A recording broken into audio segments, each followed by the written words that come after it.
English language सीखना चाहते हैं तो इसके लिए टेंस सीखना बहुत ही जरूरी है। टेंस अंग्रेजी के वाक्यों को लिखने के लिए निश्चित नियमों का संग्रह है और यकीन मानिए ये नियम बहुत ही आसान है। इंग्लिश ग्रामर में टेंस से ज्यादा आसान चीज कुछ भी नहीं। टेंस को हिंदी में काल कहा जा सकता है, जैसे कि वर्तमान काल, भूतकाल और भविष्य का। टेंस जो है वह कार्य के होने का समय वह उसकी पूर्णता की मात्रा बताते हैं कि कार्य चल रहा है या कार्य पूर्ण हो चुका है या कार्य भविष्य में होगा इत्यादि। टेंस सीखने के लिए हमें मात्र 12 लाइनें सीखने की जरूरत है, मात्र 12 लाइनें। अंग्रेजी भाषा के मात्र 14 शब्द सीखने से हम टेंस के नियमों को पूरा सीख सकते हैं। इस वीडियो को ध्यान से आप 2-3 बार देखेंगे तो आपको टेंस की अवधारणा पूरी तरह क्लियर हो जाएगी। टेंस को सीखने हेतु कुछ बेसिक कॉन्सेप्ट्स का ज्ञान जरूरी है, और वो बेसिक कॉन्सेप्ट्स क्या है? देखिए, किसी भी टेंस पर आधारित वाक्य की सामान्य वाक्य रचना निम्न प्रकार से होती है।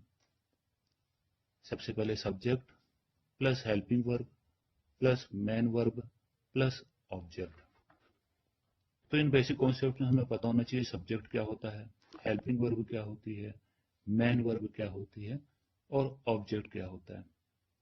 क्योंकि भाई टेंस के नियमों के आधार पर जो वाक्य अपन बनाएंगे उनमें सबसे पहले सब्जेक्ट आएगा, सबसे एंड में ऑब्जेक्ट आएगा, सब्जेक्ट के तुरंत बाद हेल्पिंग वर्ब को रखा जाएगा और उसके बाद मेन वर्ब को रखा जाएगा। तो देखिए सब्जेक्ट क्या होता है। ये जो बेसिक कॉन्सेप्ट्स है इसमें सब्जेक्ट क्या है? किसी कार्य को करने वाला। देखिए, चाहे हिंदी का वाक्य हो चाहे अंग्रेजी का वाक्य हो, वाक्य में कोई ना कोई कार्य किया जाता है या कार्य हो रहा होता है। तो जो सब्जेक्ट होता है वो कार्य को करने वाला होता है। हेल्पिंग वर्ब जो होती है वो हर टेंस में अलग होती है, जिसको हम सीखेंगे। फिर मेन वर्ब मतलब जो कार्य हो रहा हो, वाक्य के अंदर जो कार्य हो रहा है वो मेन वर्ब। और ऑब्जेक्ट, कार्य का जिस पर प्रभाव पड़ रहा है वह ऑब्जेक्ट होता है। तो देखिए, बिना डरे आप पहले इन 4 शब्दों को याद कीजिए, subject, helping verb, main verb और ऑब्जेक्ट। कठिन लग रहे हैं? अभी ये सरल हो जाएंगे जब हम इनको उदाहरण की सहायता से समझेंगे। देखिए, इसे हम एक उदाहरण की सहायता से समझते हैं। सबसे पहले आपकी मातृभाषा है तो हिंदी में एक वाक्य लेते हैं, राम एक पत्र लिख रहा है। एक सामान्य सा हिंदी का वाक्य है। देखिए, इस वाक्य में एक काम हो रहा है, कार्य हो रहा है, और वो कार्य क्या हो रहा है? वो कार्य हो रहा है लिखने का। देखिए, कार्य लिखने का हो रहा है। तो लिखने का कार्य कौन कर रहा है? राम नाम का व्यक्ति कर रहा है। तो हिंदी के इस वाक्य में हम देखें तो राम जो है वो सब्जेक्ट है, क्योंकि वो कार्य को कर रहा है। लिखने का कार्य हो रहा है तो जो लिखना है ये वर्ब है, वर्ब यानी क्रिया। तो राम सब्जेक्ट है, लिखना वर्ब है। और क्या लिखा जा रहा है? लिखने का असर किस पर हो रहा है? वह है पत्र। पत्र लिखा जा रहा है तो पत्र क्या है? ऑब्जेक्ट है। तो इस साधारण से हिंदी के वाक्य में आपके अब कुछ हद तक क्लियर हुआ होगा कि काम को करने वाला राम सब्जेक्ट है, कार्य जो हो रहा है लिखने का वो वर्ब है, और जो पत्र है जो कि लिखा जा रहा है वह ऑब्जेक्ट है। इसको अब हम अंग्रेजी के वाक्य की सहायता से समझते हैं। अंग्रेजी वाक्य का उदाहरण देते हैं अपन, Ram is writing the letter. एक सामान्य, अभी जो पिछला वाक्य आपने हिंदी का देखा उसका ही अंग्रेजी अनुवाद है। और आप यकीन मानिए कि आप इन सभी प्रकार के हिंदी वाक्यों का अंग्रेजी अनुवाद करना सीख जाएंगे आसानी से। जो भी आपके दिमाग में वाक्य आए उसका अंग्रेजी अनुवाद कर सकेंगे। हाँ, ये जरूर है कि हमें मीनिंग्स ज्यादा से ज्यादा याद होने चाहिए, शब्द भंडार हमारे पास होना चाहिए। किसी भी भाषा, चाहे आप हिंदी बोल रहे हो, अपनी क्षेत्रीय भाषा बोल रहे हो, उसके शब्द तो हमें ज्ञान होना ही चाहिए। उसी प्रकार अंग्रेजी भाषा लिखने या बोलने के लिए हमें उसके मीनिंग्स तो ऑलरेडी आने चाहिए। उसके बाद हिंदी भाषा में आप कोई भी शब्द सोचते हैं, कोई भी वाक्य सोचते हैं, उस वाक्य का आप अंग्रेजी अनुवाद कर पाएंगे। इसके लिए तीन ही मुख्य चीजें हैं अंग्रेजी ग्रामर में, वो है टेंस, मॉडल्स और एक्टिव वॉइस, पैसिव वॉइस, जिसमें सर्वाधिक महत्वपूर्ण तो टेंस है। तो ये पिछला वाक्य राम एक पत्र लिख रहा है, उसका ही अंग्रेजी अनुवाद है Ram is writing a letter. तो जैसा कि आपको पता है, इसमें कार्य हो रहा है लिखने का। इस कार्य को, यानी राइटिंग का कार्य हो रहा है, इस कार्य को कौन कर रहा है? राम। तो राम नाम का जो व्यक्ति है, वो राम क्या है? सब्जेक्ट है, काम को करने वाला सब्जेक्ट। राइटिंग, जो कार्य हो रहा है, हिंदी में हो रहा था लिखने का कार्य, अंग्रेजी में उसको कहते हैं राइट। तो जो राइट है वो क्या है? Man verb. और क्या लिखा जा रहा है? लेटर लिखा जा रहा है। तो लेटर क्या है? ऑब्जेक्ट। फिर से आप देखिए, सब्जेक्ट, मैन वर्ब, ऑब्जेक्ट। इसमें एक और चीज आ रही है इस वाक्य में, वह है आई एस, जिसको पढ़ते हैं अपन इज। इज है हेल्पिंग वर्ब। वास्तव में टेंस के नियम सीखने के अंतर्गत हम सिर्फ यही सीखते हैं कि किस टेंस में कौन सी हेल्पिंग वर्ब आएगी। टेंस सीखना या हेल्पिंग वर्ब सीखना एक ही बात है। हमें अगर टेंस के हेल्पिंग वर्ब का ज्ञान है तो हमें टेंस आते हैं। तो ये हेल्पिंग वर्ब मुश्किल से अंग्रेजी के 14 शब्दों से मिलकर ये सभी हेल्पिंग वर्ब्स बनती है। तो अंग्रेजी के 14 शब्द अपने दिमाग में बैठाने कोई कठिन कार्य नहीं है। तो फिर से एक बार देख लीजिए, राम एक पत्र लिख रहा है, Ram is writing a letter. काम को करने वाला राम सब्जेक्ट होता है, जो भी कार्य हो रहा होता है वो वर्ब होती है, मैन वर्ब जिसे हम कहते हैं। कार्य जिस पर हो रहा होता है वह ऑब्जेक्ट होता है। और इसके अलावा टेंस को दर्शाने के लिए उस टेंस से संबंधित हेल्पिंग वर्ब वाक्य में प्रयुक्त होती है, जिसे हमें याद करना होता है टेंस सीखने के लिए। इसीलिए मैं कह रहा हूं टेंस सीखना काफी आसान है। क्योंकि इस वाक्य में देखिए, राम राइटिंग लेटर, ये तो केवल दिए गए शब्दों के, हिंदी शब्दों के अंग्रेजी मीनिंग्स है। लेकिन जो इज शब्द आया है वह टेंस के नियमों से आया है। तो टेंस के नियमों का ज्ञान करना यानी हेल्पिंग वर्ब का ज्ञान प्राप्त करना होता है।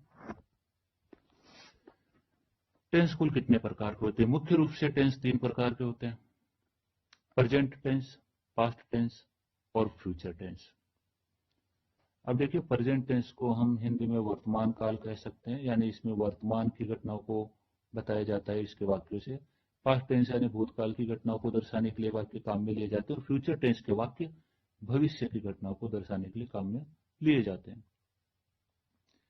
इनमें से प्रत्येक टेंस चार प्रकार का होता है। प्रेजेंट टेंस के भी चार प्रकार होते हैं, पास्ट टेंस के भी चार प्रकार होते हैं, फ्यूचर टेंस के भी चार प्रकार होते हैं। जैसा कि आप स्क्रीन पर देख पा रहे हैं, ये प्रकार कौन कौन से हैं? सबसे पहला सिंपल टेंस, दूसरा कंटिन्यूअस टेंस, तीसरा परफेक्ट प्रकार के टेंस और चौथा परफेक्ट कंटिन्यूअस प्रकार के टेंस। तो आपको टेंस सीखने के लिए इन शब्दों को अपनी जबान पर बैठाना है, अच्छी तरह से अपने को याद होना चाहिए, बिना रुके अपन इनको बोल सके। तो टेंस के, जैसे प्रेजेंट टेंस के चार प्रकार कौन से होंगे स्क्रीन पर आप देखिए। पहला प्रकार प्रेजेंट सिंपल टेंस, दूसरा प्रेजेंट कंटिन्यूअस टेंस, तीसरा प्रेजेंट परफेक्ट टेंस और चौथा प्रेजेंट परफेक्ट कंटिन्यूअस टेंस। इसी प्रकार पास्ट के चार प्रकार कौन से होंगे? Past simple, past continuous, past perfect और पास्ट परफेक्ट कंटिन्यूअस। फ्यूचर के चार प्रकार: future simple, future continuous, future perfect और फ्यूचर परफेक्ट कंटिन्यूअस। तो आप देख रहे हैं, कुल मिलाकर हम कह सकते हैं टेंस के प्रकार हो जाते हैं 12। तीन टेंस और फिर प्रत्येक के चार सब डिवीजन। कुल 12 अलग अलग प्रकार के टेंस के लिए हमें हेल्पिंग वर्ब से याद करने की जरूरत होती है। बस यही टेंस है। इन 12 टेंस में हेल्पिंग वर्ब कौन सी आएगी? और हिंदी के वाक्यों से अंग्रेजी में अनुवाद चूंकि हम कर रहे हैं, करना चाहते हैं, तो उसके लिए हमें हिंदी वाक्य की पहचान पता होनी चाहिए कि हिंदी के वाक्य को पढ़कर हम बता सके कि किस टेंस के अंतर्गत जाएगा या किस टेंस के नियम इसके अनुवाद में काम में लिए जाएंगे। हम आगे देखते हैं टेंस के हिंदी वाक्यों में पहचान। देखिए, सभी 12 टेंस की पहचान तो हर टेंस के साथ हम अलग अलग याद करेंगे, लेकिन मुख्य पहचान अपने को याद होनी चाहिए। प्रेजेंट टेंस का कोई भी वाक्य है तो हिंदी जो उसका वाक्य होता है उसके अंत में है आएगा, या हिंदी के जिस भी वाक्य के अंत में है आ रहा है उसका अनुवाद प्रेजेंट टेंस के नियमों से होगा। अब वो प्रेजेंट के चारों टेंस में से कोई सा भी टेंस हो सकता है। हिंदी का कोई भी वाक्य, जैसे सूरज पूरब में उगता है, राम क्रिकेट खेल रहा है, मैंने अपना काम खत्म कर लिया है, वह 2 घंटे से पुस्तक पढ़ रहा है। हिंदी के वाक्य के अंत में है आ रहा है, इसका मतलब वो निश्चित रूप से प्रेजेंट टेंस है। पास्ट टेंस की क्या पहचान होगी? हिंदी के जिस भी वाक्य के अंत में था, थे या थी आ रहा है, जैसे राम पुस्तक पढ़ रहा था, वह गाना गा रही थी, वे क्रिकेट खेल रहे थे। इसके अलावा था, थे, थी के अलावा हिंदी के जिन वाक्यों का अंत आ की ध्वनि या ई की ध्वनि पर होता है, जैसे राम ने रावण को मारा, मारा आ की ध्वनि आ रही है, मैंने एक पुस्तक पढ़ी ई की ध्वनि आ रही है, ये भी पास्ट टेंस के नियमों से इनका अनुवाद होता है। तो हिंदी के वाक्य के अंत में था देखते ही समझ जाओ कि आपको प्रेजेंट और फ्यूचर को भूल जाना है, और था पर खत्म होने वाले वाक्य का अनुवाद अपन पास्ट टेंस के नियमों से ही करेंगे। और पास्ट टेंस फिर 4 प्रकार के होते हैं, उनमें से कौन सा प्रकार काम में लेंगे वो आगे स्पष्ट होगा। उसी प्रकार हिंदी के किसी भी वाक्य के अंत में यदि गा, गे या गी आ रहा है तो उसका अनुवाद हम फ्यूचर टेंस के नियमों से करेंगे, और वो नियम याद करने बहुत ही आसान होंगे, जैसा कि आप देखेंगे। तो उदाहरण देख लो, राम खाना खाएगा, खाएगा, वह क्रिकेट खेल रहा होगा, होगा, इसमें भी गा आ रहा है, वह एक गीत गा रही होगी, इसमें गी आ रहा है, वे अपना काम समाप्त कर चुके होंगे, इसमें गे आ रहा है। तो गा, गे, गी पर खत्म होने वाले हिंदी के वाक्य चूंकि भविष्य काल के होते हैं इसलिए वो फ्यूचर टेंस के नियमों से ट्रांसलेट किए जाएंगे। है पर खत्म होने वाले हिंदी के वाक्य प्रेजेंट टेंस के होते हैं क्योंकि वो वर्तमान काल के हैं। और था, थे, थी या आ या ई की ध्वनि पर खत्म होने वाले वाक्य भूतकाल को दर्शाते हैं, और इसलिए वो पास्ट टेंस के नियमों से ट्रांसलेट किया जाएगा।